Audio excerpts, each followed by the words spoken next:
لیکن ہم اس بات کو مخالفت بنا لیتے ہیں. ذرا سی بات پہ ہمارا مزاج بن جاتا ہے. ذرا سی بات پہ ہماری وہ جی 2 آدمی وہاں کھڑے تھے میرے بارے میں بات کر رہے تھے. نہیں میرے بھائی، ان کو اور بھی کوئی کام ہو سکتا، آپ کی تھوڑی بات کر رہے تھے.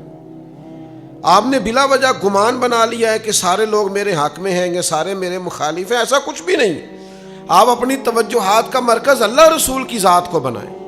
آپ اپنے قلبی معاملات کو درست کریں. صبح قیامت اللہ کے حضور جانا ہے، زندگی تیزی سے گزر رہی، آخرت کے بارے میں اپنی فکر میں مضبوطی پیدا کریں. یہ جو رویہ ہے کہ فلاں میرا مخالف ہے اور سارا دن لوگوں کو اپنے حق میں کرنے کی کوشش کرنا، اس کی ضرورت ہی نہیں ہے. اس کی سمجھ میں جو بات آتی آ جائے، نہیں آتی تو کوئی حرج نہیں ہے، کہیں اور سے بات کو سمجھ لے، سیکھ لے. لیکن مخالفت کرنا، عداوتیں پیدا کرنا، رویوں میں گھٹن لے آنا، ایک دوسرے کے بارے میں شدت کرنا، ماحول میں کشیدگی پیدا کرنا، یعنی 4 لوگ مل کے بیٹھ ہی نہ سکیں. مجھے ایک دوست نے ایک دفعہ کے بتایا اور وہ بڑے پریشان تھے. وہ کہنے لگے کہ علماء اور مشائخ کے بارے میں لوگوں کا رویہ بڑا خراب ہو گیا ہے. تو بڑی تشویشناک حالت میں انہوں نے بات مجھے سنائی کہ بڑی لوگ باتیں کرتے ہیں. تو میں ان کی بات سن کے مسکرایا تو اور حیران ہوئے. کہنے لگے آپ مسکرا رہے ہیں؟ میں نے کہا علماء کے بارے میں لوگوں کا رویہ بڑا خراب ہے تو وابڈا والوں کو سارا دن دعائیں دیتے ہیں لوگ، پولیس والوں کو بولیے، سیاستدانوں کے لیے نفل پڑھتے ہیں سارا دن. ہمارا رویہ سب کا ہی ایک دوسرے کے بارے میں خراب ہے. آپ فکر نہ کریں. حالانکہ ہم آپس میں ہیں، کوئی کسی کا بھائی کسی محکمے میں ہے، کوئی کسی کا دوست کسی محکمے میں ہے، لیکن وہ بول بول کے نہ فلانا ٹھیک نہیں ہوتا، فلاں شہر کے لوگ ٹھیک نہیں ہوتے، فلاں. چھوڑے میرے بھائی، آپ یہ کیا آپ کس چکر میں پڑے ہوئے ہیں؟ رب نے جو کائنات بنائی ہے بڑی حسین بنائی ہے. بنانے والا کہتا ہے لقد خلقنا الانسان فی احسن تقویم. بنانے والا کہتا ہے الذی خلقک فسواک فعدلک فی ای صورۃ ما شاء رکبک. وہ کہتا ہے یہ جو انسان ہے نا، اس کا جو چہرہ ہے یہ اس کی پسند نہیں، اس کے رب کی پسند ہے. یہ میں نے اپنی مرضی کے چہرے بنائے، یہ میری پسند ہے. اس نے اتنی حسین مخلوق بنائی ہے اور آپ ہیں کہ کبھی وہ ٹھیک نہیں ہے اور کبھی وہ غلط ہے اور کبھی یہ درست نہیں ہے. تو اس سے نقص پیدا ہوتا ہے، اس سے دل سخت ہوتے ہیں، اس سے طبیعتوں کے اندر بہت ساری قباحتیں پیدا ہوتی ہیں. اور مخالفت کرنے والے کی بات پر کبھی آپ مسکرا پڑے نا. یعنی مشکاۃ شریف میں موجود ہے، نبی پاک علیہ السلام کا اسم مبارک ہے محمد صلی اللہ تعالی علیہ وسلم، اور محمد کا معنی ہے الذی یحمد حمدا بعد حمد، جس کی بار بار تعریف کی جائے. تو کفار مکہ کہنے لگے کہ اگر ہم محمد بھی مانیں صلی اللہ تعالی علیہ وسلم اور معاذ اللہ تنقید بھی کریں تو پھر تو معاملہ ہی خراب ہو گیا. تو انہوں نے نا معاذ اللہ ثم معاذ اللہ نقل کفر نہ باشد حضور کا نام بگاڑ کے لینا شروع کر دیا. تو ایک صحابی بڑے غصے میں آئے، آ کے عرض کی یا رسول اللہ میں ان کو چھوڑوں گا نہیں. کیا ہوا بھائی؟ یا رسول اللہ صلی اللہ تعالی علیہ وسلم وہ آپ کا نام بگاڑ کے لیتے ہیں. تو حضور مسکرائے، فرمایا وہ کسی مذمم کو برا بھلا کہتے ہیں، وہ کسی مذمم کو گالیاں دیتے ہیں، وہ میں نہیں ہوں، میں تو محمد ہوں. وہ پتہ نہیں کس کی بات کرتے ہیں، وہ میری نہیں کرتے، میں تو محمد ہوں. اور محمد اس کو کہتے ہیں جس کی تعریف کی جائے. وہ ہماری نہیں بات ہو رہی، پتہ نہیں کس کی ہو رہی. اچھا وہ کر رہے تھے محبوب کی، صحابی کہہ رہے آپ کی کر رہے ہیں. حضور فرماتے ہیں ہماری، اور ہمارا رویہ یہ ہے کوئی ہماری نہیں بھی کر رہا ہوتا تو ہم کہتے ہیں وہ تو میری کر رہا تھا. او بھئی آپ کھینچ کے کیوں لے آئے بیگانی لڑائی اپنے گھر؟ آپ چھوڑ دیں، آپ کی بات نہیں ہو رہی. اسی کسے دے کچھ بھی نہیں لگ دے، نہ کوئی ساڈا دردی. اس قدر زیادہ الجھنے کی ضرورت نہیں. تھوڑا سا نا، تھوڑا بے نیاز ہو کے بھی چلنا چاہیے، مستغنی بھی ہونا چاہیے. ہر ایک کی بات پہ غور کرنا اور ہر ایک کو جواب دینے لگ جانا اور ہر ایک کی جو ہے وہ بات کو ڈسکس کرنے لگ جانا، اس سے تو آپ کا اپنا کام رہ جائے گا. اتنے سارے کام کرنے ہیں تو وہ کون کرے گا؟ اس لیے اختلاف رائے کو ہونے دیں، اس میں برکت ہوتی ہے، اس میں فائدہ ہوتا ہے. 2-4 اور مشورے بھی مل جاتے ہیں، اس میں انسان نفع میں آ جاتا ہے. لیکن ہم سمجھتے ہو فلانا میرے سے اختلاف کرتا ہے، او بھائی وہ اچھا کرتا ہے، اس سے نفع ہوگا، فائدہ ہوگا، اس سے کچھ اور آراء بھی آپ تک آئیں گی. آپ کو سیکھنے کا، سمجھنے کا، غور کرنے کا موقع میسر آئے گا۔ تو قرآن مجید نے کہا کہ یہ دن اور رات کا جو اختلاف ہے یہ اللہ کی نشانیوں میں سے نشانی ہے۔ یہ رب نے اختلاف بنا دیا ہے کہ دن ہوگا تو رات نہیں ہوگی، رات ہوگی تو دن نہیں ہوگا۔ یہ اللہ نے اختلاف بنا دیا ہے اور اسے میرے رب نے اپنی نشانی قرار دیا ہے۔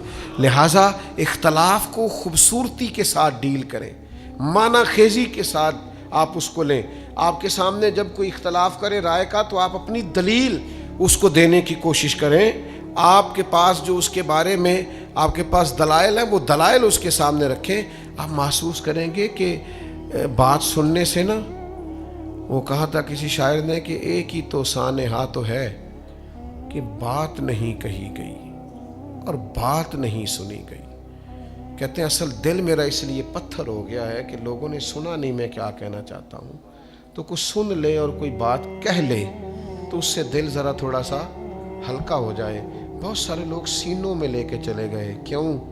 کہ ہم نے اختلاف کی انہیں گنجائش نہیں دی، ہم نے موقع نہیں دیا، ہم اتنے مطلق العنان بنے، اس قدر زیادہ اپنے آپ کو بڑا بنا لیا کہ جو بڑے قریبی بھی تھے وہ بھی ہم سے کھل کے بات نہ کر سکے۔ اس سے تو بھائی آپ کی شخصیت کے اندر جو اور رنگ ابھر سکتے تھے وہ دب جائیں گے۔ اللہ کے حضور دعا ہے اللہ سمجھنے کی توفیق دے۔